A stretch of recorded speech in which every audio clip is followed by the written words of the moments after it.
Hello everybody, welcome back. Today we're doing an analysis of the Paper Mario Origami King gameplay that was shown off today at the Treehouse, Nintendo Treehouse. A lot of good stuff. It was about 20-30 minutes of gameplay, so we got a lot of stuff to break down. So let's just start from the beginning. So, what do you guys think of it? Just like overall thoughts, what do you guys think of it before we start? Um, I was going to buy the game anyway. It hasn't really changed my opinion.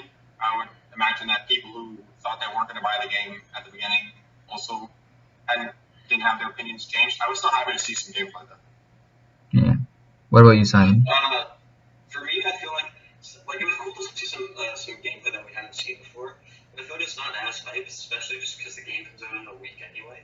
So Yeah. It feels a little bit pointless, but it was still cool to see some new gameplay. Yeah, I'm sure this was supposed to be like last month. This is just supposed to be their post-direct thing. But yeah, okay, so I'm gonna play the video.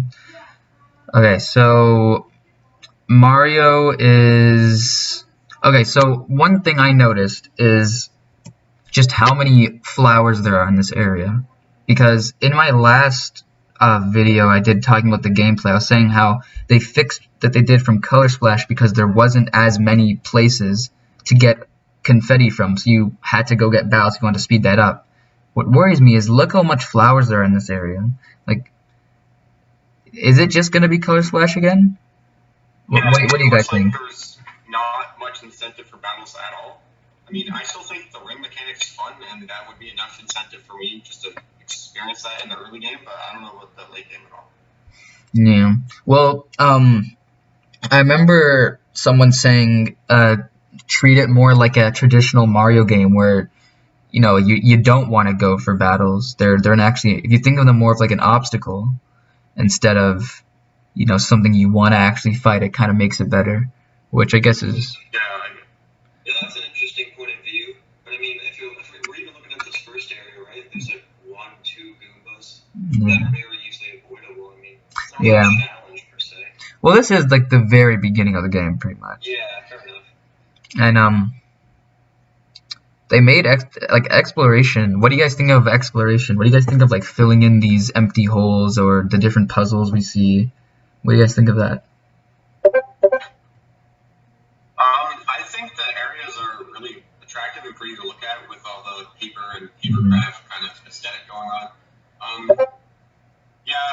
They talked about how like to 100% each area, there's like a goal now for that, where it's finding toads and also filling in the spots. And I think like doing that is kind of an excuse to just explore around. So I think I'll be doing that still because it just looks like such a pretty game, you know.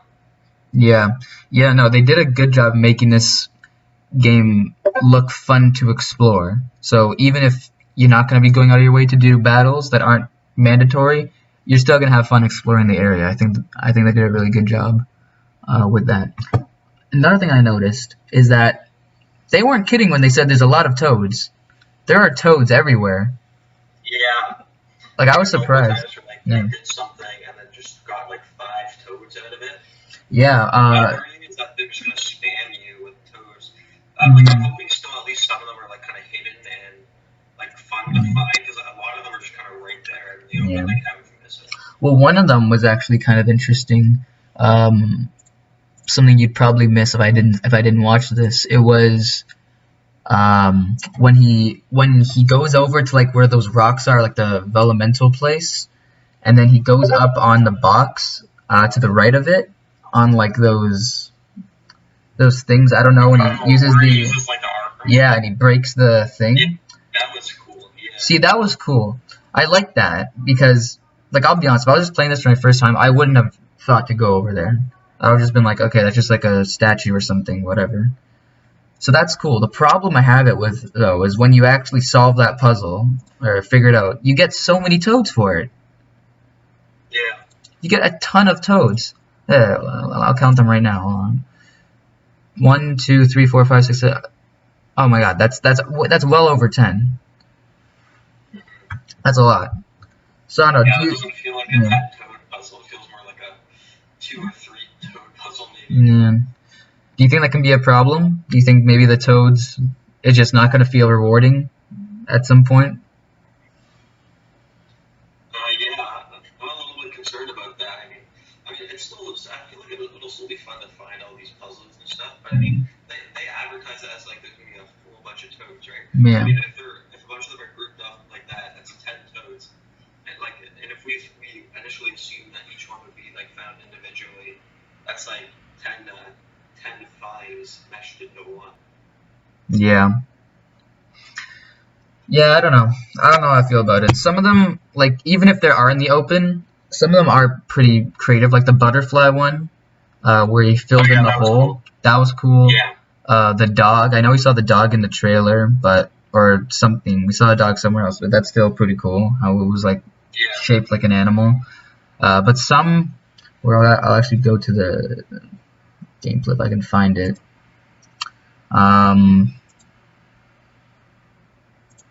Here. So these holes in the ground, he literally just hammered near them and they kind of just sprouted up and they just grabbed him. I was like, that's it. Yeah. Kind of reminding me of like in Mario Odyssey, just like the post game with how many moons there were. They're just kind of lying around in some places. I'm worried they're doing the same thing here. But the thing is, though, they aren't just for collectibles. They actually do help out in battle, which we see a couple times in here. So maybe that's why. Maybe that's why they made it easier to find, because they help out in battle. But then again, that's just also making battles easier, and I don't know. I think the toad thing might be a little bit flawed, but it still seems fun. So I'm gonna keep going. And Do you guys want to talk about the arms a bit more? I know we already talked about it in another video, but from what new stuff we saw, what do you guys think? Of the 1,000-fold arms? Yeah. I think they're fine. Like, I mean, I wish it was an ability that you could just kind of toggle on and off whenever, because that'd just be more interesting for puzzles. Here it's literally just like, oh, there's a glowy spot. I'm gonna go over to it and it does the thing. Yeah. That kind of reminds me of like the Lego games where they have like a little circle or like square or something you have to bring your guy into. That's how you know where you could do your special ability thing. That was cool, but it was also like, I wish I could just like turn this on all the time, you know? Yeah. But it was cool to see them in the battle. Did we see that yet? I'm not sure if we did. We did during the boss fight. Yeah, in the boss fight where he closes the case. That's cool. See, that's actually cool. Yeah. And that actually makes sense why why it can only be used on one spot. So you have to get close to him to pull the thing down. Yeah. But everything else, like it looks fun, I guess. I don't know. I guess it's I don't know. It looks fine. It looks harmless. It's just, I don't know, do some cool puzzles or animations or do something. Yeah. I think it adds to the game in general. I mean, like, it's just it's a cool use of the whole paper art style. Yeah. It's not a selling point, I guess you could say. Yeah, it's not a selling point, but it's definitely a cool addition. And I like how they're not advertising it as a selling point. They know it's just a thing they brought in because they're like, oh, what if Mario had origami arms? And there you go. That's all there is really to it. So what do you think of the battle system? We saw lots of battles in here. Yeah, from what I know, other people have talked about this. It seems like very like separated. So you do the puzzle at the beginning, and then you do like your attack from your general hammer or jump or some other abilities you get, which I think can break or I don't know, something like that. I don't know if like I'd get burnt out of like the puzzle solving, like if it would just become uninteresting after a while. Right now it's still novel to me. I'm kind of excited to experiment with that. I don't know about later in the game though. There was also I don't think they showed it off here, but with the paper mache like things like that Goomba that was eating the house in the trailer. Yeah. Those things are like real time battles where you like go up behind them and try and hit them with your hammer, and those look pretty fun. So if there's like a contrast like that, I think it'll keep the game interesting and engaging. Yeah. Yeah, no, I pretty much feel the same way. I think the puzzle aspect is a neat idea. I just hope they don't go overboard with it. Like I hope towards the end of the game it doesn't get to the point where you're spending more time trying to figure out these puzzles than you are actually just fighting and blocking and doing traditional stuff with it. I hope it's more so just of like, oh, I'll shift the enemies around to help me out, not more so like, oh, there's only one way to solve this. I just have to get into the right order, and that's it. That's the only way I can do this. The only thing I really don't like is that you attack twice in a row. I don't get what the point of that was, because he can block, like Mario can block. Yeah. And it just made it seem way too easy. Like I know it's the beginning of the game, but he did what? Like three battles? 1, 2, he did 2. He did 2 battles in this demo. Actually, he did 3. He did 3 battles in this demo. Didn't take damage from any of them, I don't think. Because you attack twice. And you already have, like, so much ability to move them around in front of you. I mean, hopefully what they do for difficulty, instead of just making the puzzles, like, much harder, making you just have to waste coins on that, I hope they make it so that they actually have, like, the enemies have more health, where it's gonna take multiple turns to take them out. That's the only way I can see it getting better, because right now they're getting one-shot by these level 1 baby weapons, the ones that don't break. Like, come on. So yeah. I mean, he is getting like excellence on each piece, because I think the guy playing it, knows the game quite a bit and has practiced it. Yeah. I think there was like once or twice where he didn't get like an excellent, like he didn't time the jump or break or something. But I mean, even if you don't do that, you still like knock out like half the enemy's health. So, and again, like you said, you have 2 attacks. So I mean, really, how punishing is that? Yeah. Like if they kept these weapons as powerful as they are, but they made it so you only attack once, that would give not only more thought into what attack you use, but also to how you order them up, because you know that, like, you only get one chance at this after you order it up, or else you're gonna be attacked from all sides, basically, if you don't do this properly. That would be interesting. Now there's really no thought to it. It's kind of like, okay, I'm not gonna worry about like the actual positioning. I'm just gonna kind of get them in front of me, and then I get to attack twice. I don't have to put thought into what weapon I use, because I can use both of them. Right. The other thing related to the battles is, so I mean, a big part of the battles is like time and how much time you have to figure out the puzzle. And I don't believe they paused the game at all in this demo, so I don't know what the pause screen looks like. I don't know if it would cover the actual gameplay. But what like if it doesn't, what's stopping you from just pausing the game as opposed to buying more time? Yeah, like screenshotting and I guess just like the honor system, like just playing the game. It would be really interesting if they made it so that you can't take a picture.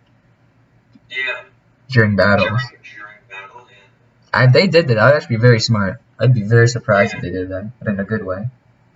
But they probably didn't. And honestly, the battle system looks fine. It looks novel, but I don't think it's gonna be as fun as exploring, honestly.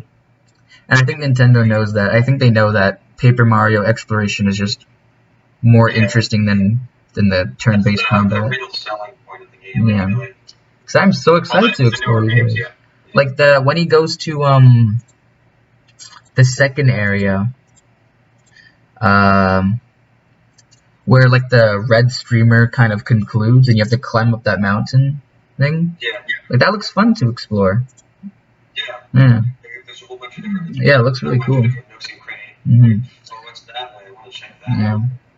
One thing I noticed was if you go to 15 minutes and 33 seconds, and you see at the right side where there's all those like wooden stakes spiked up or like placed on the ground, kind of like on that ramp. Is that the area? Do you remember in the trailer where Mario's running down and like all the thwomps are coming down at him? I don't know. I thought that was like in an oh wait, no, yeah, that might be. Yeah. So where are those thwomps coming from then? Just from the sky? I guess so. I don't know. I thought it was Jinx. We're talking about how like interesting the combat will be throughout the game. I guess part of it depends on how long the game actually is. How long do you guys think the game's going to be? Like the story? I'm thinking. Well, if we look back at other Paper Mario games, it's usually about 20 to 30 hours. That's usually what they are, from what I've seen. So I'm thinking same. I'm thinking the same. I'm thinking like 25 to 30 hours to finish. I think that's reasonable enough for given the other games. I'm just gonna look up some of the previous entries here. Yeah. While you're doing that, what I'm thinking, so I don't know how much gameplay he skipped. Because he skipped like some of it to go straight to the boss because they wanted to show the boss. So assuming the boss is at the top of that tower in the second area they visited, I'm not sure how long it takes to get there, but like, is that a full world?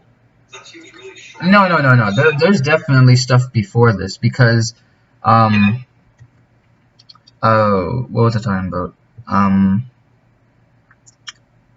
Because the red streamer, remember, is all the way back in that wood area, like the Whispering Woods. You're right. It's all the way back there.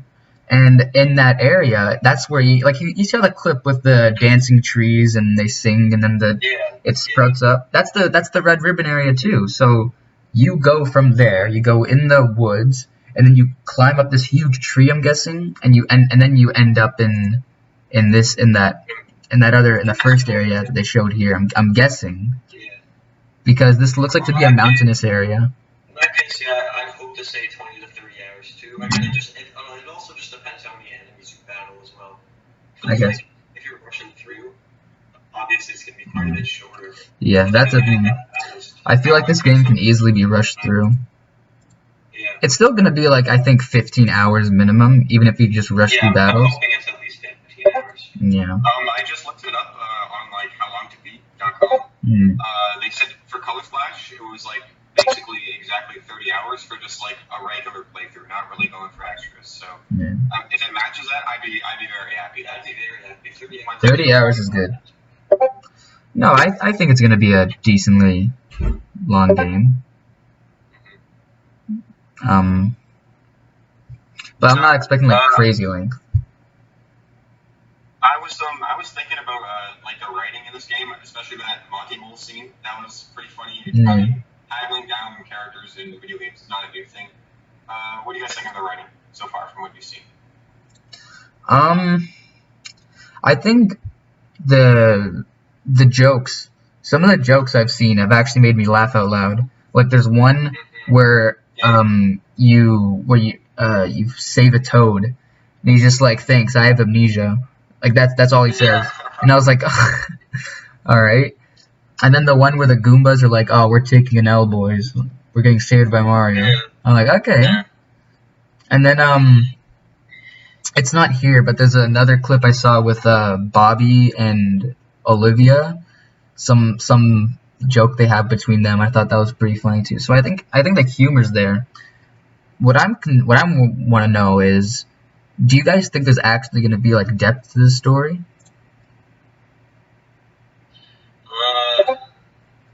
I don't know. I feel like Nintendo sometimes does like a big twist at the end.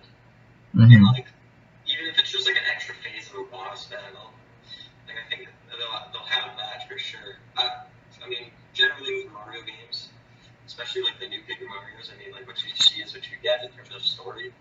I don't know how much deeper things will go. It would be interesting to see that, but I mean, I don't see it happening really. Well, the thing is that they actually have shown some hints that there might be something deeper, because in the previous trailer, like the 5-minute one that they showed like a bunch of gameplay stuff of, there was one scene where Mario and Olivia, they're like sitting on a tree or like some kind of bench, and it's all really dark, and Olivia's like crying or something. She's like, "Oh, I don't know if I can go on," or something like that. And then I remember when I was watching people's reactions to the video, everyone saw it. They're like, "Whoa, what? Like, is this game gonna be sad?" So I don't really know where that fits in. Probably towards the end of the game, but I think that's what's gonna happen. I think it's gonna be lighthearted for 80% of it, and then at the last area, they're gonna start throwing backstory and actual characters and stuff towards the You know end. what? I can see that. Like, I can see like a twist at the end where like Olivia is like, I mean, obviously, her brother, right, is the big daddy. Yeah. So I mean, I could see how that would complicate things, and I guess there could be a little more story there. But I am also hoping that a lot of it is just super low key, just funny. Because I mean, the gameplay that we saw had a lot of that. And that's what I enjoy about like Mario games and the newer Paper Marios too. Yeah, I hope it doesn't take itself too seriously towards the end. Yeah.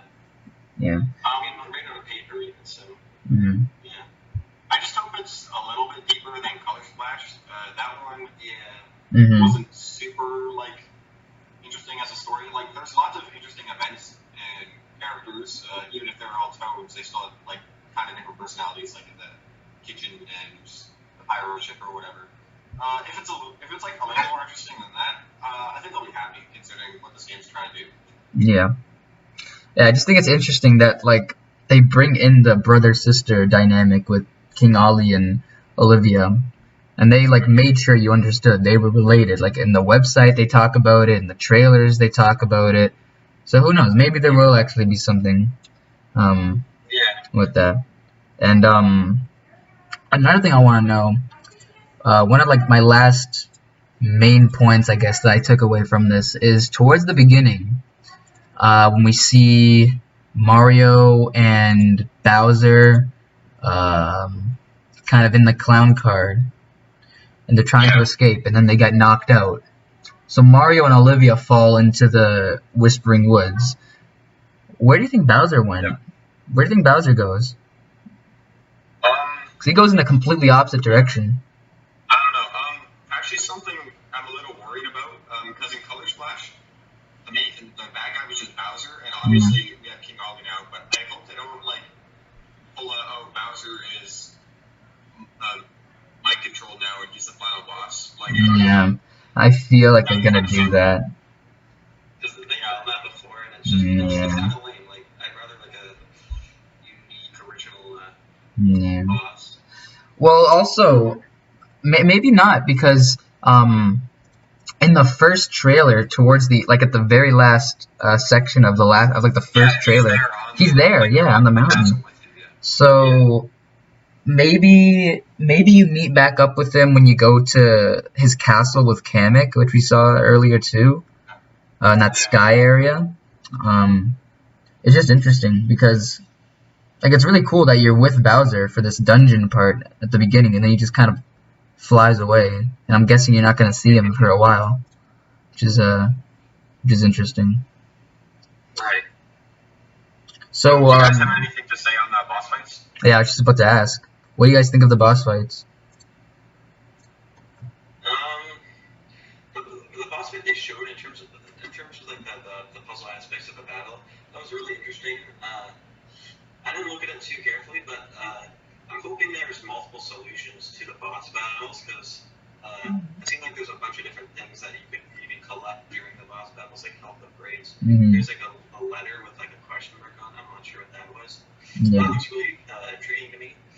But the only thing that I don't like about the boss battles is that other than the rubber band one, they're just like, I mean, it's just pencils. Like. Yeah.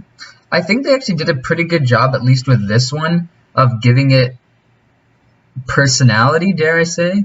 Like, it's weird. When I was reading the dialogue, when I was reading the dialogue and I'm looking at like how the character moves and talks to Mario during the battle, it felt like a character. It's weird. I don't know. I think they pulled it off the best they could, but they really shouldn't have done it in the first place, I guess.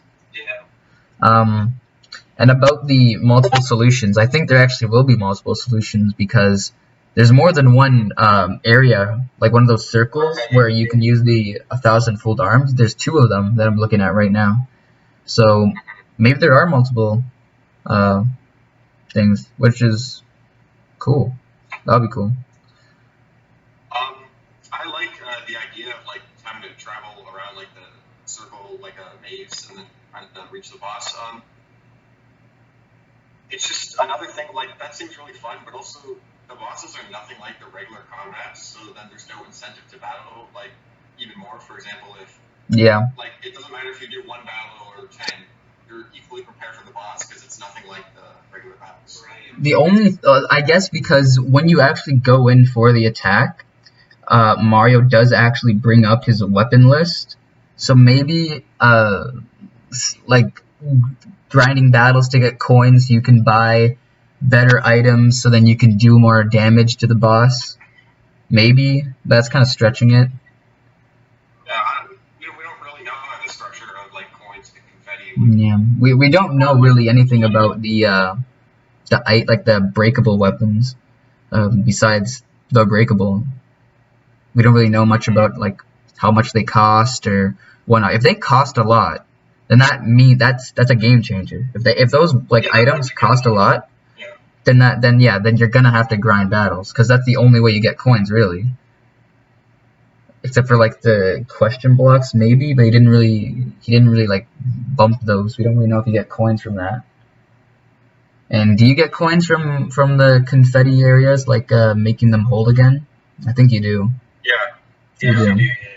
Yeah. You only have a bunch of coins. But you do get a lot more from battles. And also the last thing I want to talk about is the accessories, like the replacement for badges. Yeah. Something interesting I saw when he starts this boss fight. Let's see if I'm actually remembering this correctly. So you go to the beginning of the boss fight, and yes, okay. So before the boss started, it showed a little thing of like what bonuses he'll get from his accessories. So it looks like he had Guard Plus equipped, so it looks like his blocking will be improved, or he's going to take less damage, and you get 15 extra seconds per turn, which is cool. Like those are cool, and I'm guessing you have to use coins to unlock those. So that's another thing for coins. What I am concerned about is that didn't show up when you started a regular battle. Right. So are these only for boss fights? Like, do these accessories only help in boss fights? Possibly. Or maybe it's just like, I don't know. I don't think they do that. I really don't think they'd make a big deal about the accessories and only let them have a use for like 6 battles. Yeah. But I just thought that was interesting. The other thing about those the breakable equipment is I really thought it was interesting. Like I think it was a cool mechanic. I don't know if they've done this in past few Mario games with the iron the iron boots and like the spinies. Because I mean when I saw those, I was like, oh yeah, you got to use your hammer because if you jump on them, that's gonna hurt for Mario, right? And then you put the iron boots, and it's like, well, actually, you can jump on these guys in because the boots are like special. They have extra barrels. Yeah. I thought that was really cool. It's like a breakable item because otherwise that would just kind of ruins the whole the spiny. But yeah, I just think that was really cool and glad they added that. Yeah, no, I think the breakable items is actually probably going to be one of the most underappreciated parts of the combat system, because people are just going to be like, oh, breakable items, what is this, sticker star again? But I think that's actually pretty cool. What you're saying about how he used the iron boots, that he didn't have to use a hammer. That's cool. If you guys go back to 12 minutes in the treehouse, Mario hits a toad on a desk that he talks about going back to Toad Town, and they talked a little bit about it in the overview trailer, how you're gonna build Toad Town up into like an interesting hub area again. Yeah. Just think about that. Yeah, no, that's cool. Gives more incentive to actually look for toads because you don't know which ones are gonna be, like really helpful. So one thing I want to know is, because he was just on that desk, just kind of lying there. So Yeah. if you like, what if someone just kind of walked past that? Well, I feel like, I don't know, I mean, if you walk past that, I don't know, like, What are you doing? Yeah. past that. Probably. I'm guessing that if you try and like enter the shop when he's not there, it's gonna be like, oh, he's in this area. You gotta go look for him there, and then you go back. Yeah, so it'll tell you something. Yeah. I mean, it seems like you should just go for all of them. Really, they don't seem very hard to get. They're just right in the open. Might as well just go for them. I know I'm just gonna go for all the ones that I see. Yeah, But me too. The other thing I'd like to say is if you go back to that point in the video where the toad was, there's another toad just above it. To the yeah, right. And first I wasn't really sure how you might get that, but then he hits the umbrella. Umbrella with the hammer, and then you think, oh yeah, maybe I can drop down onto the umbrella and then get it. Mhm. Like I'm hoping like a lot of the toads are like that, where there's like a little puzzle like Yeah. to figure out in order Yeah. to. Well, again, this is the beginning of the game, so everything is as simple as it can be in this game, in this area. But no, that was actually cool. I remember that stood out to me. But I'm surprised he didn't actually go for it. Maybe he just didn't want to give away the puzzle. Like he didn't want to give away that was it. Yeah, that's what I was thinking. Yeah. But yeah. Oh yeah. Anything else you guys want to talk about with this? I guess one more thing. I was thinking about Toad Town again. Yeah. I hope like the gameplay loop is interesting of like exploring the world and then like you're kind of returning back to like check out the shops, buy some stuff. Yeah. That way, like it controls your money, so you don't have like 50,000 coins or whatever. Mm. Splash. Yeah. I hope stuff is expensive. Yeah. Which sounds weird, but like I hope you have to pay a lot for like the new items and stuff. Like you should really have to like go out of your way to collect coins and try to like get these upgrades. Well, here's my deal. Like I don't want to have to go back and grind areas, but like while I'm on my way through an area, I want the game to like say, hey, like if you want to buy all this stuff, you should go hit the flowers, you know. Yeah. Find the special areas. Do battles. Bushes or Yeah. Yeah, I don't want to go back and backtrack to grind. I just want to kind of have incentive to do stuff as I'm going along with the game. Yeah. Another thing, one last thing I noticed was at 12:50, the house that's covered in the red streamer. Yes. Is that Professor Toad's house? I don't know. They didn't really talk about that in the treehouse, right? They just kind of said it was there, and they were just like, all right, let's go the other way. Yeah. I wonder if like once you do the boss, you can go back there. Yeah. Like right in this roundabout area. Yeah. That would be cool if there's like one like big thing that you have to come back for in each area. That's like kind of optional, but like this seems pretty big to come back to. Like they did the whole thing of highlighting it. Like, oh, I wonder who could this be. We can't go inside, so let's just keep going. I think she even says like, let's come back when we get rid of that streamer. Yeah. Let's see. I'm looking at it right now. Yeah, we'll come back after we unwrap the red streamer. Yeah. So I don't know. That seems cool. That's cool. Yeah. All right. So is there anything else? A little bit to go back to some areas, not grinding necessarily. Yeah. I mean, New content. Little extras that you couldn't before. Yeah. Okay, so is there anything else you want to talk about for Paper Mario? The only thing I want to say, just to conclude here, is that no matter what, like I said in this video, like even with some of the negatives for this game, I'm still super excited for it. I'm a huge Mario fan. The art art style, at least in my opinion, looks super awesome, and I can't wait to play this game in a week. Yeah, it's only a week away. Do you guys have it pre-downloaded? We just pre-ordered it today. Oh, today? Yeah. Did you go to EB Games and physically order it? Yeah. Okay. Yeah, I'm probably just gonna pre-download it. Yeah, that's good. Cause it's only like 6 gigabytes, I think. I checked. But yeah. Yeah. What were you saying? My final thoughts. Yeah, like Simon said, I'm excited for this game just because I like Mario. I like the art style. Even if, like, the gameplay looks so like kind of interesting. Maybe it's not like the most engaging thing ever, but I think I'll get enjoyment out of this. Yeah. It's for like people still on the fence. I don't think there is anyone anymore. Yeah. It's not a sequel to Thousand Year Door. That's not what it is. It's still kind of like trying to evolve Paper Mario formula after Color Splash. Mm-hmm. So if you got on board with that idea, I think you can really appreciate what it's trying to do. Yeah, I agree completely. So yeah, that's about it. Thank you for tuning in, and we'll see you then. Bye.